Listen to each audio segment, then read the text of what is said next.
ছাত্রদের নতুন রাজনৈতিক দলে যোগ দেওয়ার জন্য অন্তর্বর্তীকালীন সরকার থেকে পদত্যাগ করেছেন তথ্য ও সম্প্রচার এবং ডাক ও টেলিযোগাযোগ উপদেষ্টা নাহিদ ইসলাম। সদ্য সাবেক তথ্য উপদেষ্টা জানান, জুলাই আকাঙ্ক্ষা বাস্তবায়নে সরকারে থাকার চেয়ে ছাত্র জনতার সাথে থাকা বেশি প্রয়োজন।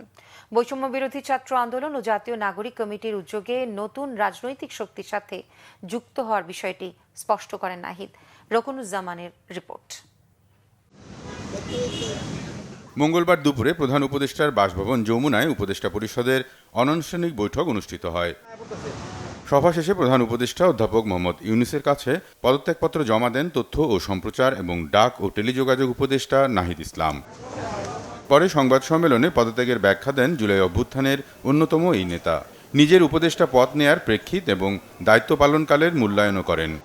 দেশের জাতীয় নিরাপত্তা এবং গণঅভ্যুত্থানের আকাঙ্ক্ষা বাস্তবায়নের লক্ষ্যে আমাদের সেই সময় দায়িত্ব গ্রহণ করাটা আমাদের কাছে মনে হয়েছিল যৌক্তিক।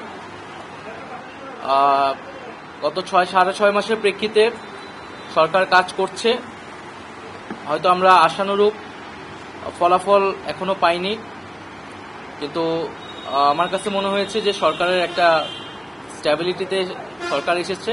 বর্তমান পরিস্থিতিতে জুলাই আকাঙ্ক্ষা বাস্তবায়নে নতুন রাজনৈতিক শক্তির সাথে নিজের যুক্ত হওয়ার বিষয়টি স্পষ্ট করেন পদত্যাগী এই উপদেষ্টা।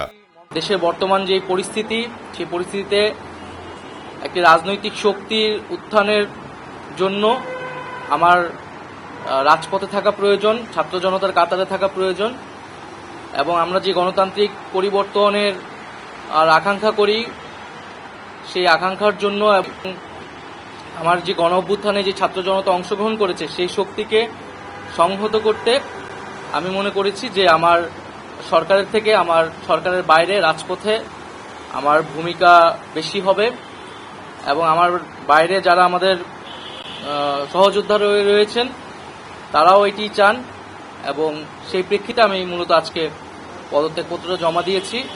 জুলাই আকাঙ্ক্ষা বাস্তবায়নের পাশাপাশি আইনশৃঙ্খলা ও দ্রব্যমূল্য নিয়ন্ত্রণে অন্তর্বর্তীকালীন সরকারের সফলতার আশাবাদও জানান বিদায়ী উপদেষ্টা।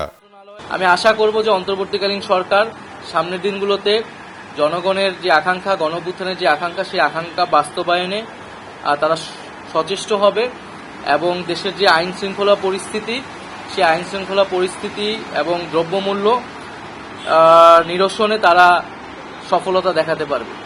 ধন্যবাদ। রকুনুজ্জামান, বাংলাভিশন, ঢাকা।